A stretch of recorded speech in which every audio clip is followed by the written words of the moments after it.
Greetings and salutations. Welcome to another episode of Coffee, the Bible and Paige. I'm Paige, your caffeine-imbued host. Here's my caffeine. In the beginning, coffee, and lo, it was very good. Okay, we're going to continue on our jaunt into and through the Beatitudes. We're at Matthew 5:7. Blessed are the merciful, for they shall obtain mercy. Just a little thing before we get started. These series of devotionals I'm doing, they're called essays from the Beatitudes. I did essays from Revelation. The purpose behind my doing all of these is totally personal. I'm studying the Bible for me. And as a result, I'm not studying and presenting these things meaning for them to be something that others would teach in a class of some kind or other. They could. I mean, I'm doing my best to stay away from heresies. But the truth is, I'm going through this and I'm asking God to show me what Paige needs to know. And I'm just sharing these things with you. So I'm not going to share with you everything there is to be found in all these verses. I'm going to try to be as complete as I can because I want to know. But the truth of the matter is, I'm looking for God to tell me stuff that I need to know. So if you keep that in mind, that this is not going to be an exhaustive university level teaching, academic style teaching. It'll be, elements will be academic, but just in so much as it applies to Paige. So without any further ado, let's get started. Blessed are the merciful, for they will be shown mercy. When Jesus spoke these words, he was describing a heart that mirrors the heart of God himself. The word he used, mercy, comes from the Greek word elios, a word rich with meaning. In ancient Greek, elios meant compassion or pity stirred by another's suffering.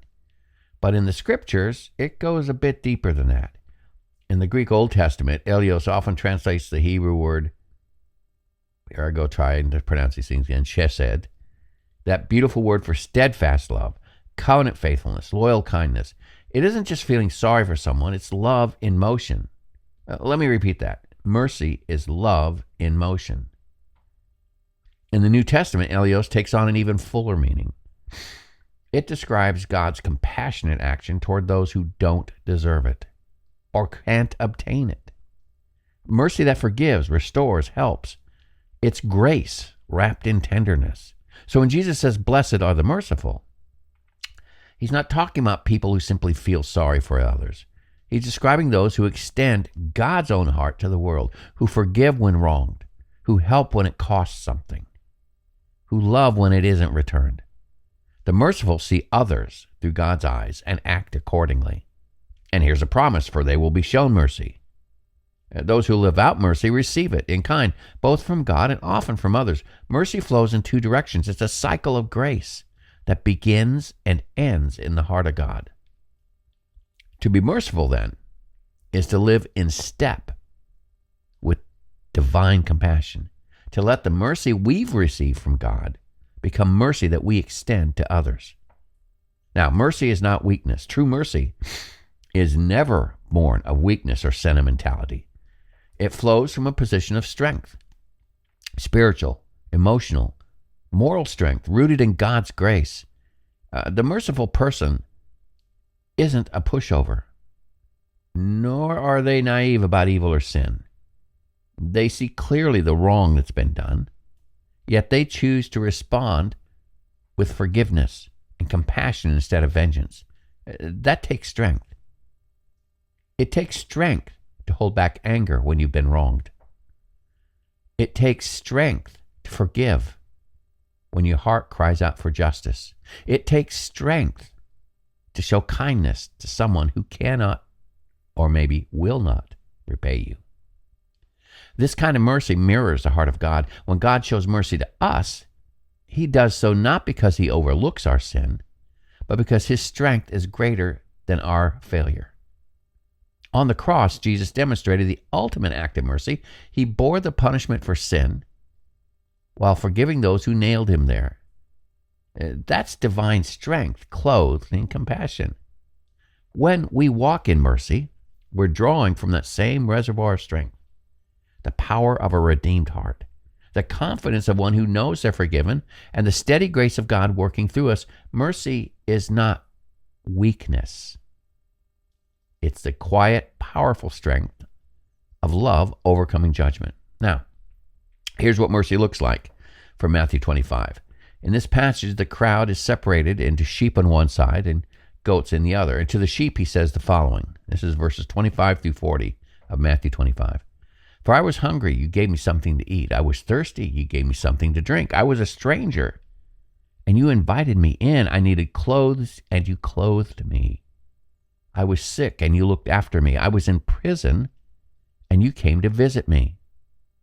Then the righteous will answer him, Lord, when did we see you hungry and feed you, or thirsty and give you something to drink? When did we see you a stranger and invite you in, or needing clothes and clothe you? When did we see you sick or in prison and go to visit you?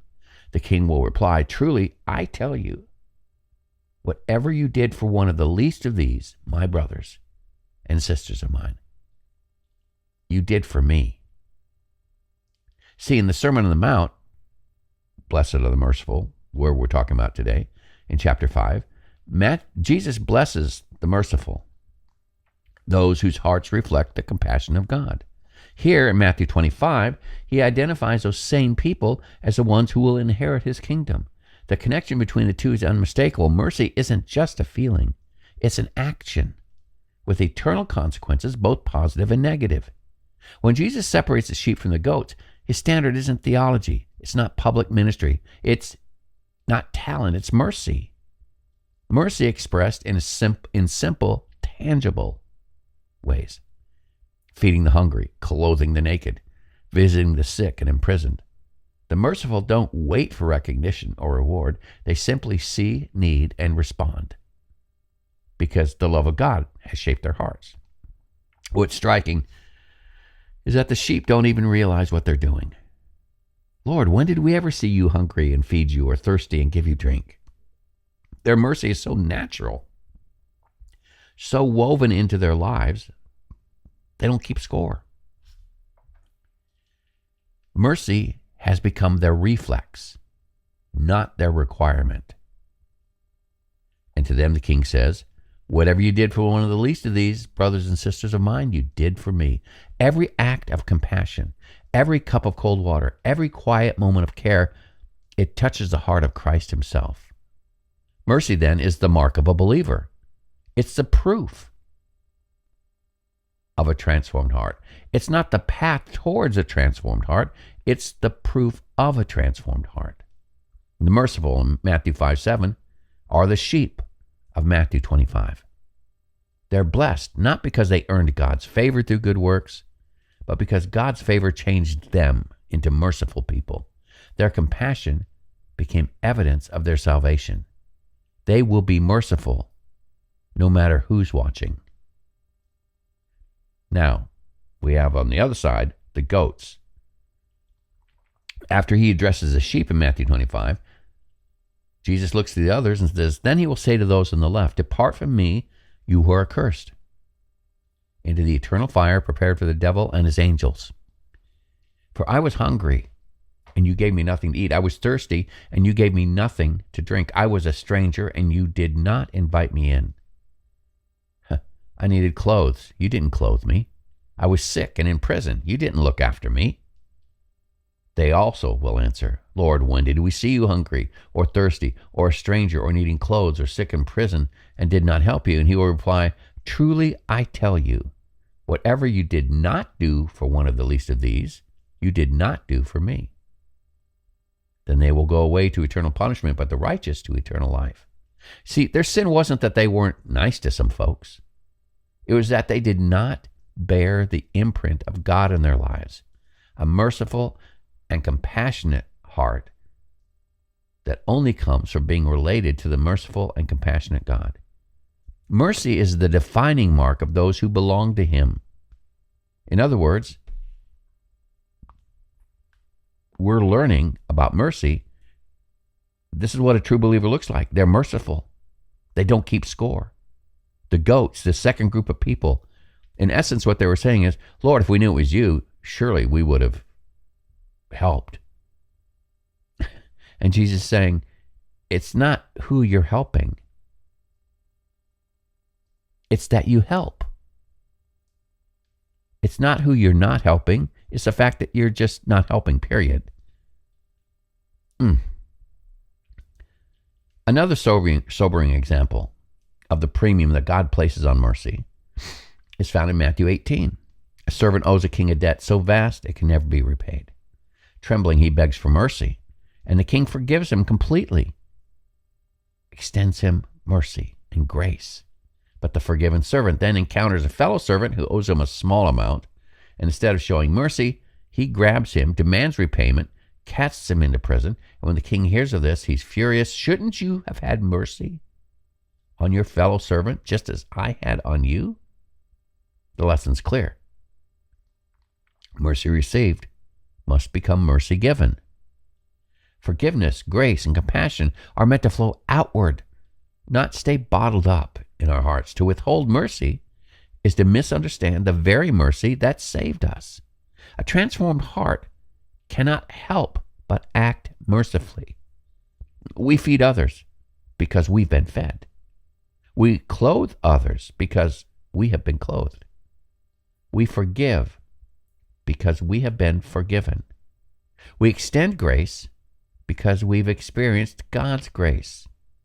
Mercy is not optional for a follower of Christ. It's the natural overflow of a heart touched by God's own loving kindness. Mercy flowing from God through you outward to others is a proof of your connection to the God of this universe. If this were to be reduced to a mathematical equivalent, we might say mercy equals God. No mercy equals no God.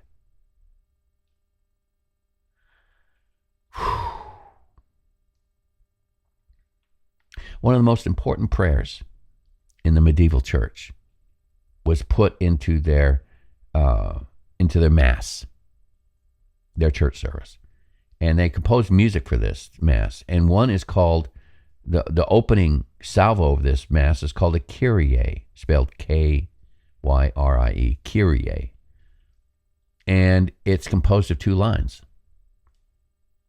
Lord, have mercy. Christ, have mercy. It was the first thing sung in the church service. It's the cry of a penitent heart. Lord, have mercy. Christ, have mercy. Mercy is the earmark of a child of God. Mercy equals God. No mercy, no God.